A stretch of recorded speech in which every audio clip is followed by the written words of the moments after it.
Hello everyone, knowledge check में आप लोगों का स्वागत है। मैं हिना और आज मैं आप लोगों के साथ टॉपिक डिस्कस करूंगी इंटरेस्ट का। इस चैप्टर में हमारे पास 3 थ्योरीज हैं: classical theory of interest, neo classical theory of interest और एक इसी का नाम भी है loanable fund theory of interest. और थर्ड थ्योरी है हमारी लिक्विडिटी प्रेफरेंस थ्योरी। और ये तीनों थ्योरी भी पेपर पॉइंट ऑफ व्यू से बहुत इम्पॉर्टेंट है। पहली 2 थ्योरीज हमारी 5 मार्क्स में आ जाती हैं और लास्ट की थ्योरी हमारी 15 मार्क्स में आ जाती है, या फिर तीनों ही थ्योरीज वो लोग 15 मार्क्स में दे देते हैं एज देयर विश। सो बिना टाइम वेस्ट करे चैप्टर शुरू करते हैं। सबसे पहले मैं आप लोगों को आज मैं आप लोगों को इस वीडियो में क्लासिकल थ्योरी ऑफ इंटरेस्ट बताऊंगी। उससे पहले थोड़ा सा मैं चाहती हूँ कि मैं इंटरेस्ट को डिफ़ाइन करूँ कि इंटरेस्ट का मतलब क्या होता है। नॉर्मल अगर आप कॉमर्स बैकग्राउंड से भी नहीं हैं, किसी और बैकग्राउंड से हैं, तो भी आप लोगों को इंटरेस्ट का मीनिंग पता होगा, इंटरेस्ट क्या होता है। ठीक है, नॉर्मली अगर हम बोलें हम किसी को लोन देते हैं या लोन लेते हैं, तो भी हमें पता होता है कि लोन अगर लिया है तो हम इंटरेस्ट उस पर देंगे, या लोन हमने किसी को दिया है तो हम उस पर इंटरेस्ट लेंगे। ठीक है, तो ये इंटरेस्ट लेना देना क्या होता है कि किसी पर्टिकुलर अमाउंट पे हम देते हैं। तो इसकी डेफिनेशन क्या बनेगी? Interest is the payment for the use of money, है ना। It is the payment for the use of money, कि हम जो भी मनी को यूज़ करते हैं उसके लिए जो हम पेमेंट करते हैं। तो ये तो हमारी इसकी बन गई डेफिनेशन। ठीक है, अब असल में हमारे पास 2 टाइप के इंटरेस्ट होते हैं। पहला हमारा होता है ग्रॉस इंटरेस्ट, दूसरा हमारा होता है एक नेट इंटरेस्ट। अगर हम फर्स्टली बात करें ग्रॉस इंटरेस्ट की, तो ग्रॉस इंटरेस्ट का मतलब क्या होगा कि इसके अंदर पेमेंट, मतलब इस पेमेंट में इंक्लूड होगा लोन ऑफ कैपिटल, या फिर जो कोई भी रिस्क ऑफ लॉस है वो सारा का सारा इसमें इंक्लूड होगा। जैसे कि हमारे पास 2 टाइप ऑफ रिस्क, अगर मैं बोलूँ पर्सनल रिस्क और बिजनेस रिस्क, तो वो इसके अंदर इंक्लूड होगा। ठीक है, इसके अंदर हमारे पास 2 जितने भी हमारे रिस्क हैं वो इंक्लूड होंगे, या फिर वी कैन से दैट जितने भी हमारे payment for loan of capital, ठीक है, ये सब कुछ इसमें इंक्लूड होगा। ठीक है, ग्रॉस इंटरेस्ट जो है वो एक तरह से हमारा एक रिस्क बन गया। लेकिन अगर हम बात करें नेट इंटरेस्ट की, तो नेट इंटरेस्ट में हमारे पास इंक्लूड नहीं होता, किसी तरीके का कोई रिस्क इंक्लूड नहीं होगा, किसी तरीके का कोई इनकन्वीनियंस इंक्लूड नहीं होगी, apart from that which is involve in this saving is just we can call savings. इसको हम सेविंग्स बोल सकते हैं, क्योंकि नेट इंटरेस्ट एक वो इंटरेस्ट बच जाता है जो हमें सारे रिस्क वगैरह को हटा के पेमेंट मिलती है। ठीक है, तो ये 2 टाइप के रिस्क थे। लेकिन हमें थोड़ा बहुत ये पता होना चाहिए कि हमारे जो इंटरेस्ट हैं उसके रेट ऑफ इंटरेस्ट में डिफरेंसेस कब आते हैं, हमारे जो रेट ऑफ इंटरेस्ट हैं वो अलग अलग कब होते हैं। तो इसके भी मैं आप लोगों को सिचुएशंस बता देती हूँ। पहली सिचुएशन, अगर किसी की मोनोपोली पावर है,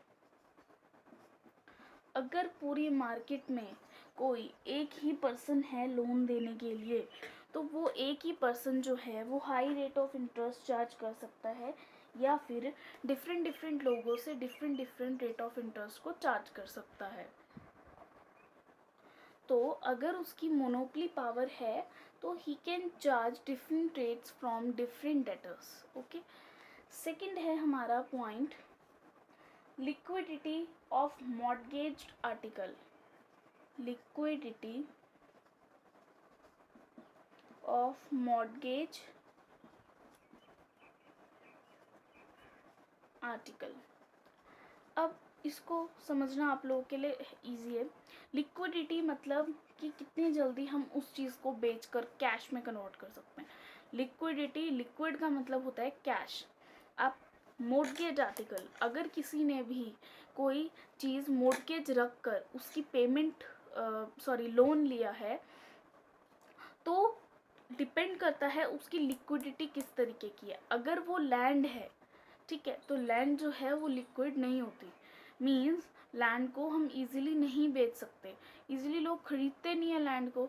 लाखों करोड़ों में अगर वो लैंड होगी तो कोई खरीदता नहीं है ना इतनी जल्दी। लेकिन अगर कोई ज्वेलरी है, आप उसको ज्वेलर की शॉप में बेच सकते हो, है ना, तो वो हाईली लिक्विड होती है, जल्दी जल्दी बिक जाती है।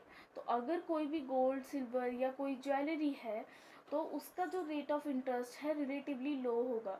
क्यों? क्योंकि अगर रेट ऑफ इंटरेस्ट लो होने के बावजूद भी वो पेमेंट नहीं करता तो he can sell that and recover their loan amount. लेकिन अगर उसके पास लैंड रखी है या कोई ऐसी चीज़ रखी है जिसकी लिक्विडिटी बहुत कम होगी, तो वो क्या कर सकता है, रेट ऑफ इंटरेस्ट को चार्ज हाई कर सकता है, क्योंकि वो चीज़ लेस लिक्विड है, उसके बिकने के चांसेस बहुत कम है।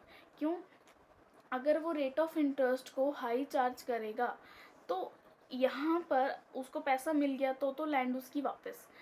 लेकिन अगर पैसा नहीं मिला तो वो जो इन बिटवीन जो टाइम है सेलिंग का, कि अगर यहाँ पे मान लो इस टाइम पे सेल हो रही है तो यहाँ से लेके यहाँ तक का जो टाइम पीरियड है वो काफ़ी लंबा होगा, तो इस टाइम पीरियड के दौरान उसको काफ़ी लॉस होगा, तो वो इस वजह से रेट ऑफ इंटरेस्ट जो है वो हाई रखता है।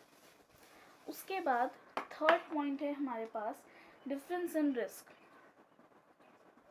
अब लोन देने में भी डिफरेंस होता है कि रिस्क कितना है।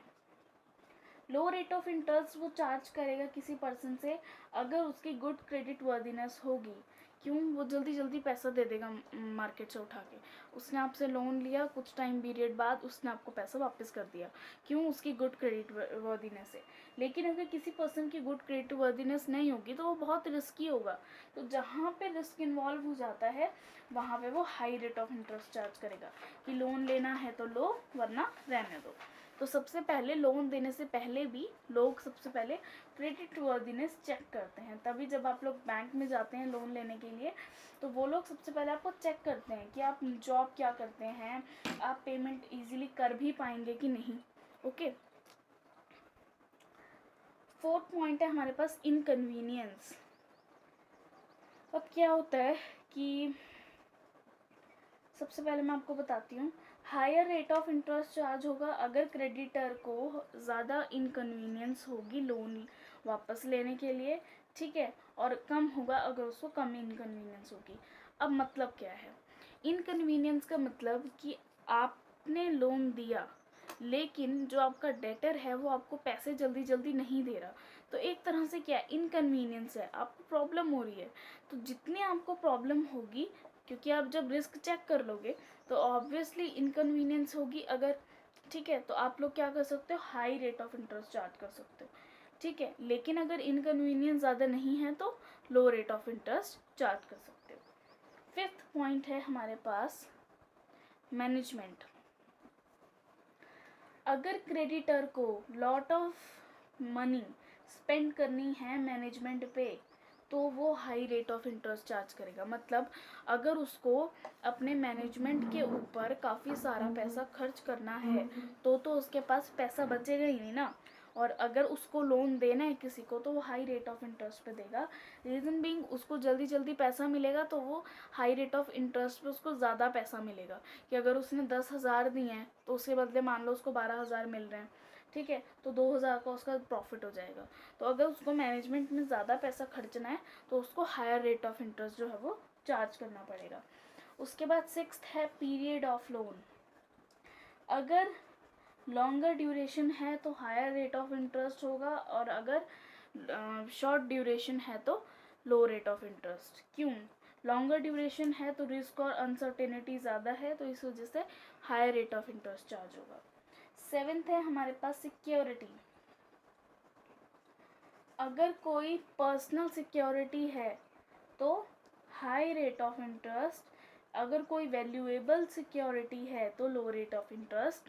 ये पॉइंट बिल्कुल इसकी तरह है, सेकंड वाले से आप लिंक कर सकते हैं कि अगर किसी ने अपनी पर्सनल सिक्योरिटी दी है, यानी आप बोल सकते हैं कि लैंड दी है, कोई एसेट दिया है जो बिकने में बहुत दिक्कत कर रहा है तो उसकी रेट ऑफ इंटरेस्ट हाई होगी।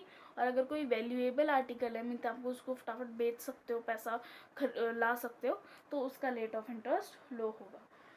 एथ है mobility of capital. Mobility of capital मतलब कि जो डेवलप कंट्रीज़ होती हैं उनके कैपिटल जो है वो बहुत मोबाइल होती है, मींस उनकी कैपिटल बहुत इजीली आप कन्वर्ट कर सकते हो, और रेट ऑफ इंटरेस्ट जो है वो उनका यूनिफॉर्म रहेगा। लेकिन जो अंडर डेवलप्ड कंट्रीज़ होती हैं उनकी मोबिलिटी ऑफ कैपिटल लेस होती है, तो उनके रेट ऑफ इंटरेस्ट में वेरिएशंस आ सकती हैं। तो इट्स डिपेंड कि आपकी मोबिलिटी ऑफ कैपिटल किस हिसाब से, उस हिसाब से आप जो इंटरेस्ट है वो चार्ज कर सकते हो। और इसका एक लास्ट पॉइंट है हमारे पास, बैंकिंग फैसिलिटी।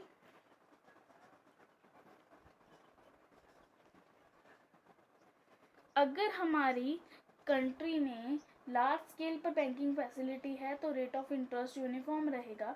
अगर हमारी कंपनी में बहुत कम बैंकिंग फैसिलिटीज़ है तो हमारा इंटरेस्ट जो है वो क्वाइट हाई हो सकता है, ज़्यादा नहीं लेकिन थोड़ा बहुत तो हाई होगा। तो ये मैंने आपको पूरा टॉपिक समझा दिया इंटरेस्ट का। अब हम सीधा चलते हैं थ्योरी की तरफ। अब हम सीधा टॉपिक पे चलते हैं, classical theory of interest. I hope आप लोगों को इंटरेस्ट का टॉपिक समझ में आया होगा। Please like my video and subscribe my channel, आप लोगों को और ज़्यादा वीडियोस देखने को मिलेंगी। सो बिना टाइम वेस्ट करे start. Classical theory of interest जो है वो किसने इंट्रोड्यूस्ड करी है? ये इंट्रोड्यूस्ड करी है J.S. मिल ने, और इसके साथ मार्शल ने, काफ़ी सारे उन्होंने कंबाइन करके करी थी, पिग्यू ने, एटसेट्रा। इन्होंने क्लासिकल थ्योरी ऑफ इंटरेस्ट जो है वो इंट्रोड्यूस करी थी। अकॉर्डिंग टू दिस थ्योरी, इस थ्योरी के according interest arises because of such real factors. Interest जो है वो अराइज होता है सच रियल फैक्टर्स। अब आप लोग बोलेंगे रियल फैक्टर्स क्या हैं? तो रियल फैक्टर्स हमारे क्या क्या होते हैं? रियल फैक्टर्स हैं हमारे प्रोडक्टिविटी। पहला है हमारा प्रोडक्टिविटी, आप चाहें तो नोट डाउन कर सकते हैं। मैं एक तरह से आप लोगों के शॉर्ट नोट्स ही बनवा रही हूँ, हैंड रिटन नोट्स हैं। उसके बाद थ्रिफ्ट, तीसरा है एब्स्टिनेंस। अब मैं आपको शॉर्ट में इनके मतलब बता देती हूँ, एटसेट्रा। प्रोडक्टिविटी मतलब किसी चीज़ को प्रोड्यूस करना, आप लोगों को इजीली पता होगा। एब्स्टिनेंस का मतलब कि किसी भी गलत चीज़ को करने से बचना, है ना। और थ्रिफ्ट का मतलब कि आप केयरफुल रहें कि आपके जो पैसे हैं वो आप ज़्यादा खर्च ना करें, ज़्यादा से ज़्यादा सेविंग्स करें। अब जैसे कि हमें पता है हर थ्योरी की कुछ ना कुछ अजम्पशंस होती हैं, तो इस थ्योरी की अजम्पशंस भी हैं। पहली अजम्पशन है इस थ्योरी की कि परफेक्ट कंपटीशन है in the market. Second assumption है कि long run period of time में ही ये अप्लाई की जाएगी थ्योरी। थर्ड है फुल एम्प्लॉयमेंट होगी इकॉनमी में। और फोर्थ है no change in the income आपकी चेंज नहीं होगी। फिफ्थ है demand of capital and rate of interest का जो रिलेशन है वो नेगेटिव होता है, और supply of capital rate of interest का पॉजिटिव रिलेशन होता है। अब इंटरेस्ट किस तरीके से डिटरमिन होगा? Where demand of capital is equal to supply of capital. Interest कैसे डिटरमिन होगा? Where is demand of capital is equals to supply of capital. तो सबसे पहले हम टॉपिक स्टडी करते हैं सप्लाई ऑफ कैपिटल।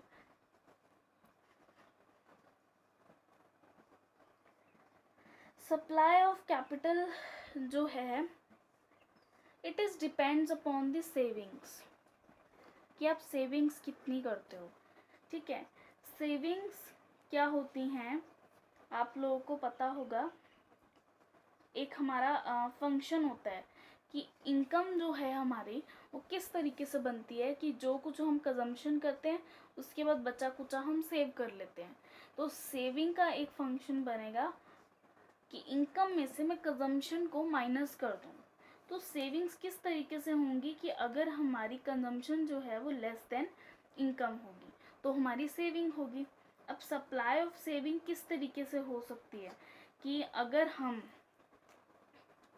मैंने बोला कि कैपिटल की सप्लाई कैसे होगी, सेविंग होगी, लेकिन सेविंग की सप्लाई किस तरीके से होगी, सेविंग की सप्लाई किस तरीके से होगी कि अगर आप एब्स्टिनेंस में रहें, एब्स्टिनेंस फ्रॉम कंजम्पशन, कुछ भी गलत कंज्यूम करने से बचें, क्योंकि अगर आप किसी गलत कंज्यूम करने की चीज़ में पड़ गए तो वो जो है जल्दी जल्दी आदत छूटती नहीं है, तो जैसे तैसे करके वो आपकी सारी इनकम ख़त्म कर देगी।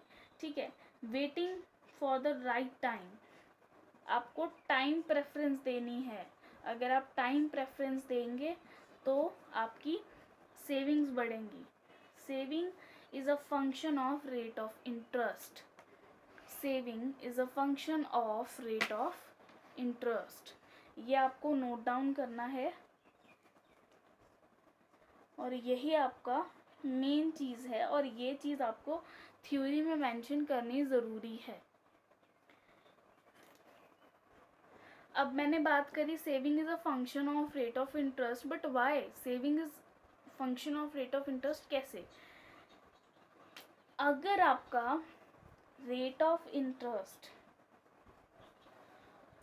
हाई होगा तो आप सेव भी ज़्यादा करोगे। अगर आपका रेट ऑफ इंटरेस्ट कम होगा तो आप सेविंग भी कम करोगे।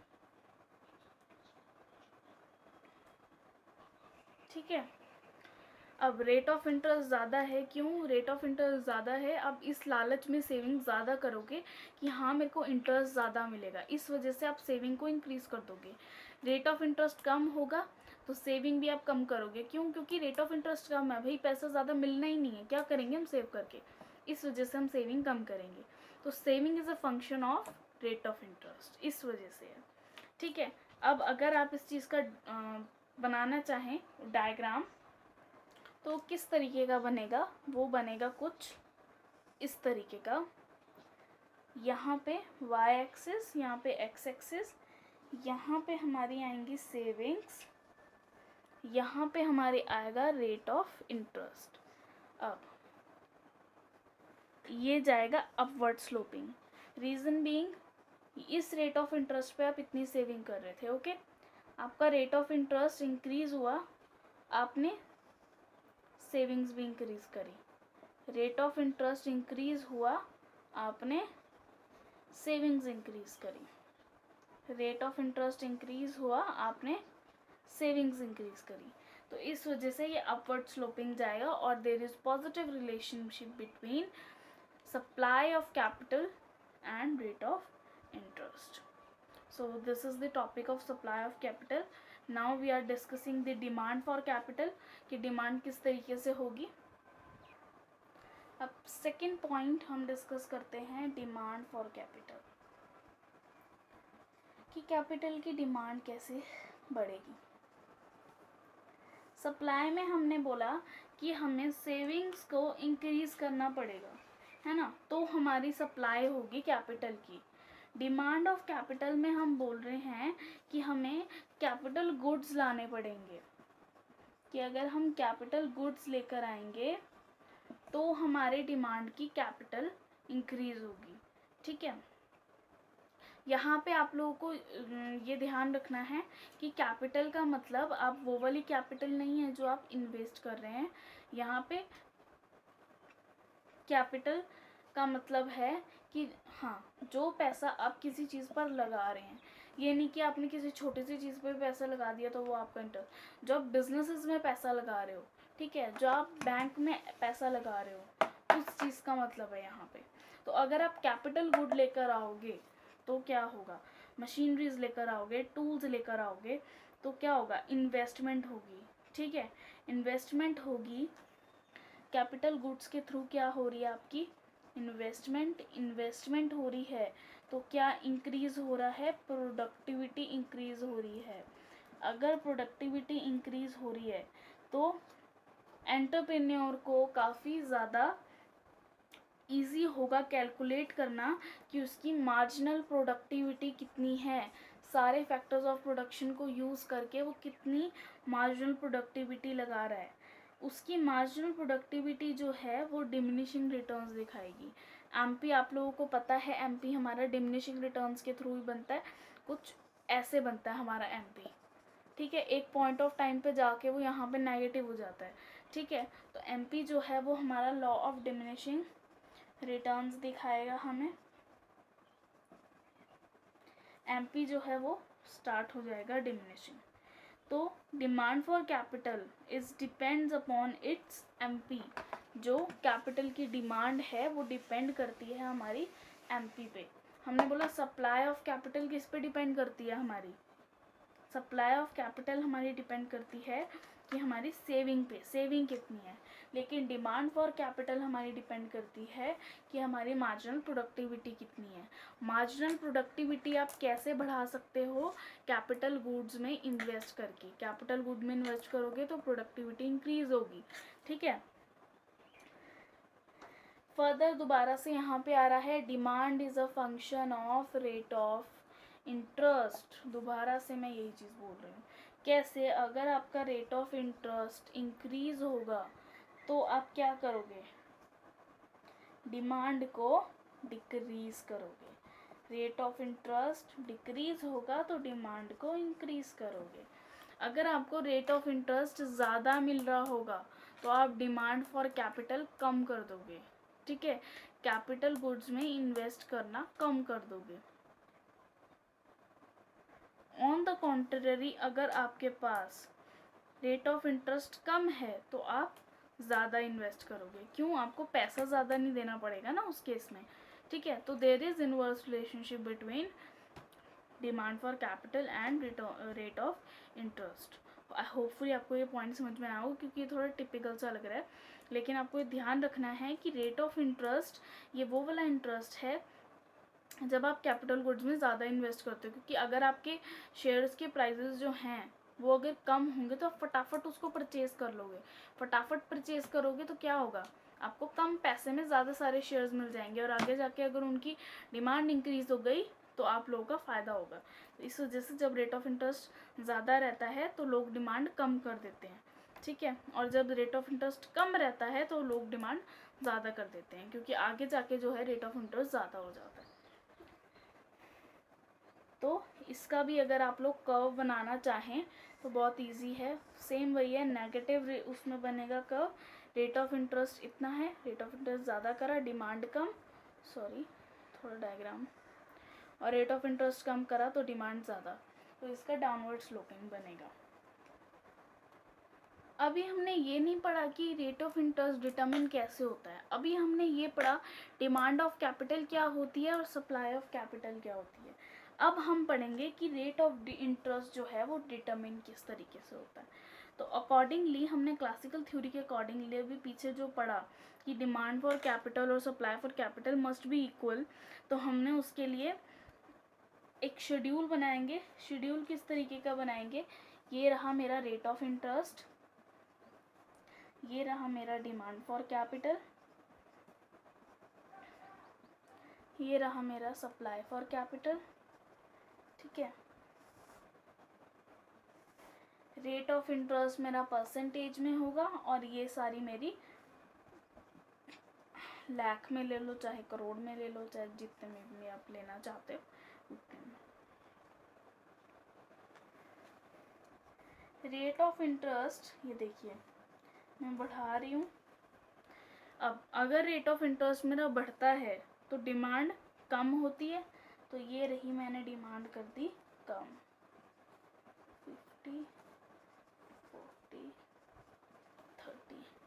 अगर हमारा रेट ऑफ इंटरेस्ट ज़्यादा होता है तो हम क्या करते हैं, सप्लाई की कैपिटल इंक्रीज करते हैं।